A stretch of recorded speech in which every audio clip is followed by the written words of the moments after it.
Muraho neza, muri uyu mwanya ngiye kukwereka uko ushobora kugurisha cryptocurrency ufite kuri Binance cyangwa se ahandi ariho hose, ukazishyira kuri MTN mobile money yawe, Airtel money, Chipper cash cyangwa se kuri banke uzikuye kuri Binance cyangwa se ahandi indi exchange, indi wallet n'ibindi. Ushobora kubenda kuba uzifite kuri Trust wallet, niba uzifite urazohereza kuri Binance, hanyuma ubazibikuze nyine uzishyire kuri mobile money. Muri minsi abantu bari kugenda bakorera amafaranga kuri internet, ariko wenda ugasanga uburyo bwo kwishyuramo ni bakoresha ama cryptocurrency, ariko abantu benshi bakagira inzitizi bakibaza bati nzabikuzane. Abenshi bagahita banabireka bati ngiye business dahembera kuri MTN mobile money ntago nzikoresha. Ndagira nkubwire ngo rero ugomba guhindura, kuko ngiye kwereka uburyo rwose mu buryo mu minota 3 gusa wafata amafaranga ufite kuri Binance ukaba wayashyize kuri mobile money. Ni ibintu byoroshye cyane, wowe icyo usabwa no gukurikirana iyi video step by step. Uburyo tugiye gukoresha ni peer to peer, ngira ngo narabuberetse,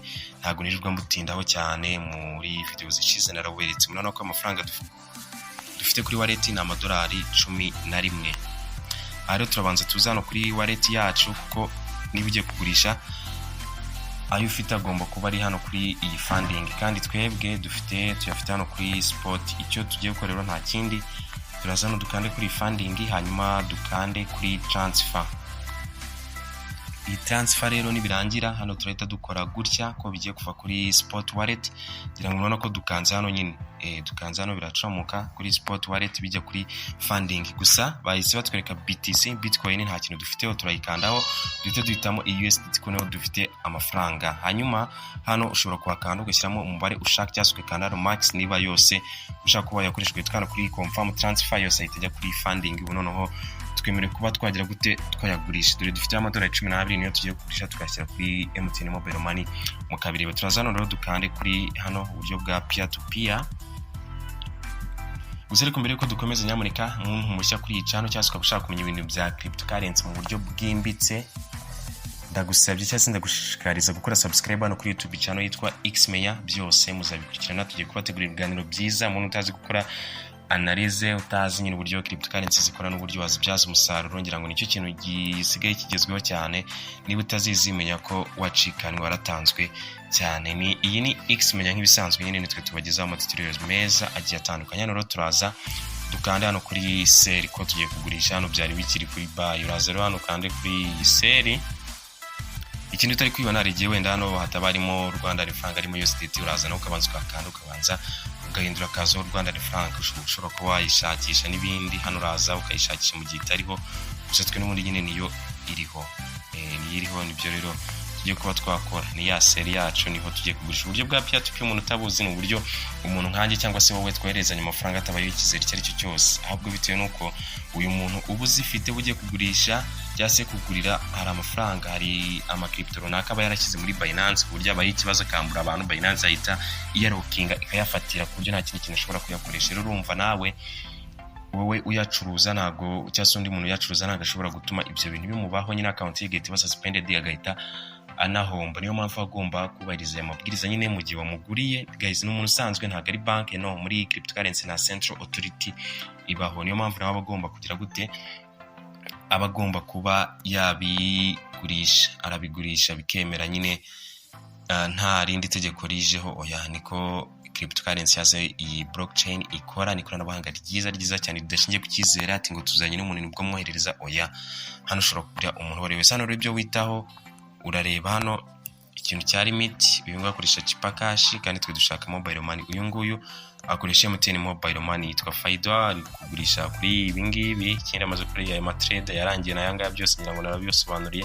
Ikindi witaho ni limit dufite $12 kandi dushaka kugurisha. Urabona hano kuri 12 uyu nguyu uhera nibura ku 108. Cryptocurrency ziri hejuru 108 zo ushobora guheraho umugurisha. Uyu nguyu rero kubera ko afite 10, uyu nguyu witwa Faida niwe tugiye kugurira, kuko turahera ku 10,000. Hano rero ahituza kuri seri, kuko tubonye ko nyine we inkeya dushobora kumugurishaho nizi 10,000. Gushaka ko ufite nyinshi ushobora kugurisha ngo gusa zitangije 130 gutyo. Hari n'abandi wenda uba ufite dukeya cyangwa se nyinshi cyane. Hano ugenda ureba kuri limit niyo igufasha. Dore hano uyu nguyu noneho ushobora no kubinda ufite ama USDT 2 na yavanaho gute. Nk'uyu nguyu we ahera ku 5, bivuze ngo ufite USDT 2 wazimugurisha ko nyine arahera ku cyatana kandi arakoresha uburyo bwose MTN Mobile Money, Chip Cash, Equity Bank, Bank Transfer n'izindi n'abakoresha za Airtel Money n'ibindi. Hanyuma twereka tugurisha ngo witwa Faida akoresha Mobile Money na Chip Cash. Ikindi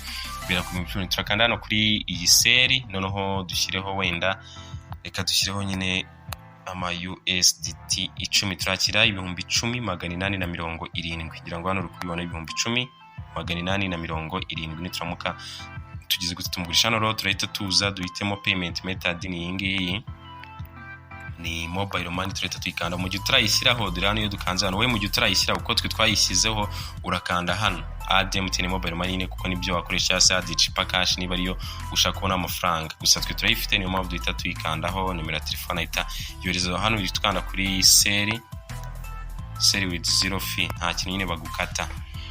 Hano rero iyo umaze gukanda kuri seri with zero fee aba yamaze kugira gute, aba yamaze kubona ko ari umuntu ushaka kuba bagura, ushaka kumugurisha. Hano rero cyakora nyine nawe ahita yohereza amafaranga ukoresheje Mobile Money. Hano rero hari akantu ugomba kwitondera, hano hari payment received. Payment received uyikanda hari uko amaze kubona amafaranga, message yamo mu gihe kugezeho, ndetse ukanareba nyine kuba buryo reba balance yo kuri Mobile Money ukareba ko amafaranga yakugezeho. Hano rero ukanda kuri payment received ubikanze mu gihe utaragira wahomba nyine kuba wemeje ko amafaranga yakugezeho ukagenda ukayitinya ko yakugezeho, nta kintu ubwo umuntu ashaka nta nubwo yabikirwa kohereza amafaranga kuko ibyo biba byarangiye kandi nta nubwo wakora appeal. Hanyuma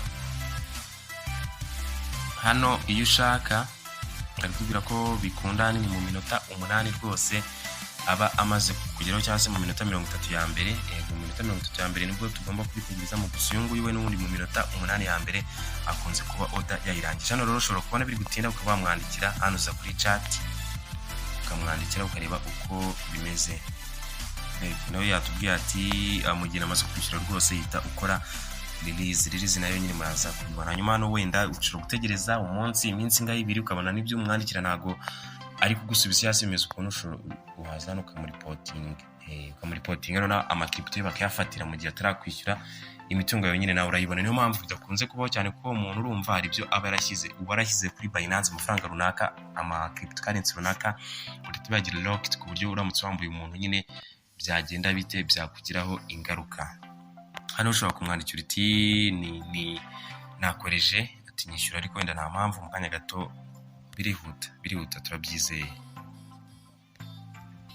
Hano turacyategereje nyine. Ikindi ushobora kubivaho ukajya mu bindi binyuranye kuko ushobora kubivaho nyine ukabureba uko isoko rihagaze n'ibindi. Gusa nyine twagurishije turategereza, ndizera ko ntago bitinda rwose, bino birihuta cyane ntabwo bitinda. Baratweza amafaranga agera ku 10,000 gutyo n'ibindi. Hano iyo ushaka usubira hano kuri peer to peer ngira ngo naberetse ko ujyaho no ugakanda hano ukareba ama order yawe uko ahagaze. Nyamuneka urebe uko bimeze kuko mu gihe bakwishyuye ntukore release nabwo byakugiraho ingaruka kandi zitoroshye. Hano rero murabona baratwereza hanga 10,870.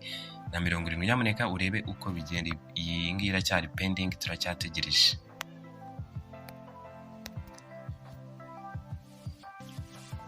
Nyuma yo gutegereza umwanya muto ya rero ndumva bifashe iminota igira hagati y'3 n'5 guys, ntabwo bitinze amafaranga ahisaza. Rero mbere yo gukanda no kuri please release nyamuneka ubanza urebe kuri message nyine urebe niba hari ikintu cyaje mu mwanya muto rwose ahisaza. Nyamuneka uyu mwaboneka akoresha Chip Cash ariko akoresha Chip Cash nyine bitwereza kuri Mobile Money yacu ntabwo yohereje kuri Chip Cash.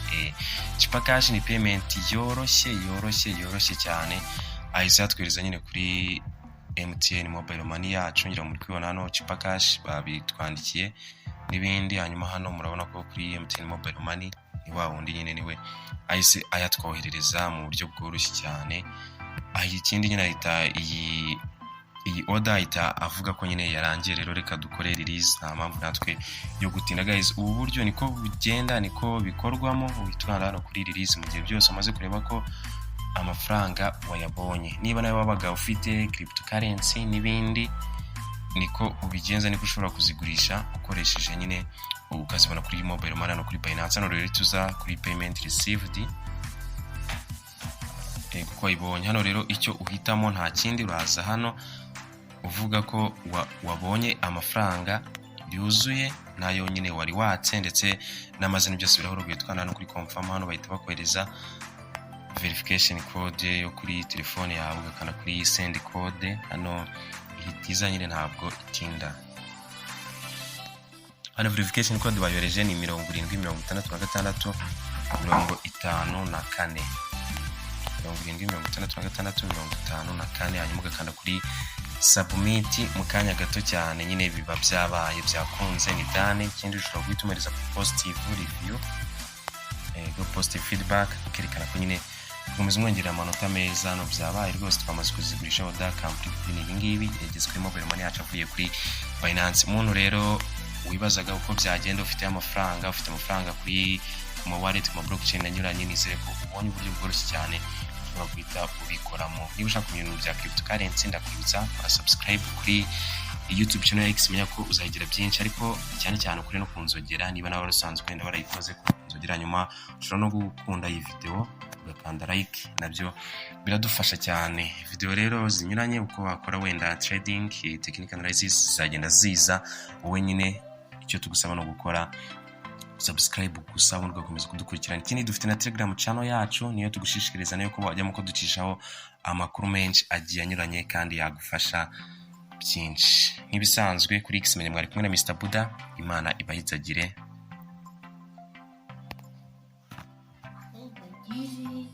Hey.